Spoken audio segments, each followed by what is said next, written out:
আমার বাবারা, কারো মা বাবা এই পৃথিবীর জমিনে সারা জীবন থাকে না। আপনার আমার মা বাবা এই পৃথিবীর জমিনে সারা জীবন থাকবে না। এরে আমার বাবারা, মা বাবা পৃথিবীর জমিনে থাকা অবস্থায় মা বাবাকে খেদমত করে যদি জান্নাত আপনি হাসিল করতে না পারেন, আপনার মতো কপাল পোড়া এই দুনিয়ার জমিনে আর একটাও নাই। ডান হাত তুলে বলেন ঠিক কিনা? এরে আমার যুবক ভাইরা রে, মা বাবা এত দামি তুমি জানো? মা বাবার কথা আল্লাহ তাআলা কোরআনুল কারীমের মধ্যে বলছেন। আল্লাহ তাআলা বলেন, তোমরা আমার ইবাদত বন্দেগী করো, আমার ইবাদত বন্দেগী ব্যতীত অন্য করে ইবাদত বন্দেগী করবে না।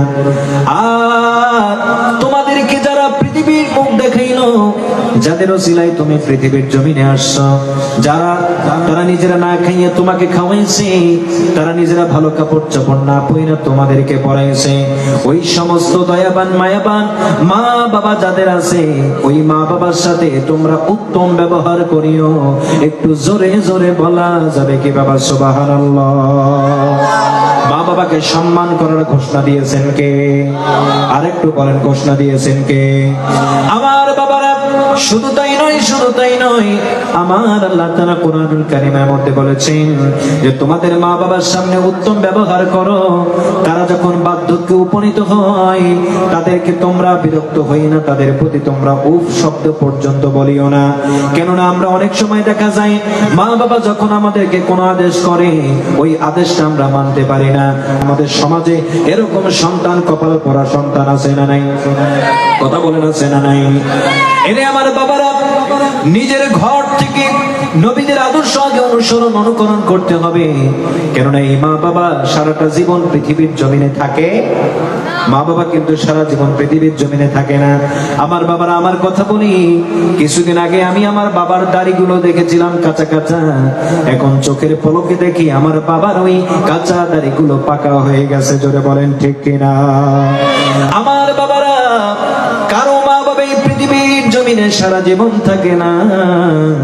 আপনার আমার মা বাবা এই পৃথিবীর জমিনে সারা জীবন থাকবে না। এরে আমার বাবার মা বাবা পৃথিবীর জমিনে থাকা অবস্থায় মা বাবাকে খেদমত করে যদি জান্নাত আপনি হাসিল করতে না পারেন, আপনার মতো কপাল পোড়া এই দুনিয়ার জমিনে আর একটাও নাই। ডান হাত তুলে বলেন ঠিক কিনা? আমার বাবারা, আমার নবী রাহমাতাল লিল আলামিন নবী জুমার মিম্বরের মধ্যে উঠতেছেন। কোথায় উঠতেছেন? আমার নবীজি জুমার মিম্বরের মধ্যে উঠবে। আমার নবীজির সাথে সাথে ওই সময় আমিন শব্দটা আমার নবীজি যখন বললেন, বলার সাথে সাথে দ্বিতীয় মিম্বরের সিঁড়িতে যখন আমার নবীজি পা রাখলেন, পা রাখার সাথে সাথে নবীজি আবারও আমিন বললেন। তৃতীয় মিম্বরে আমার নবীজি যখন পা মোবারক রাখলেন, আবারও আমার নবীজি আমিন শব্দটা বললেন। নামাজ শেষ করার পরে সাহাবীরা বলে, ইয়া রাসূলুল্লাহ, ইয়া হাবিবাল্লাহ, নবীজি আপনাকে দেখলাম আপনি মিম্বরের মধ্যে উঠে কি জানি আমিন আমিন শব্দগুলো বললেন গো নবী। ও নবী, আমিন শব্দ বলার কারণ কি?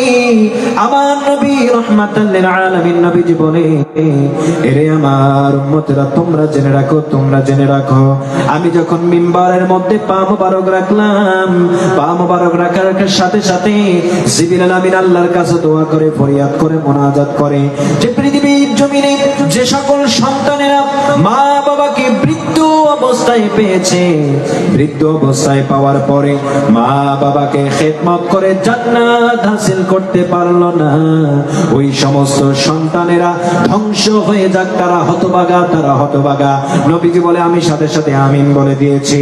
এখন আমার বাবারা, আপনাদেরকে একটা প্রশ্ন করি, যেই দোয়া আমার নবীজি স্বয়ং যেই দোয়াতে আমিন বলেছে, বলেন তো এই দোয়া আল্লাহর কাছে সন্দেহ ছাড়াই কবুল হয়েছে কি হয় নাই?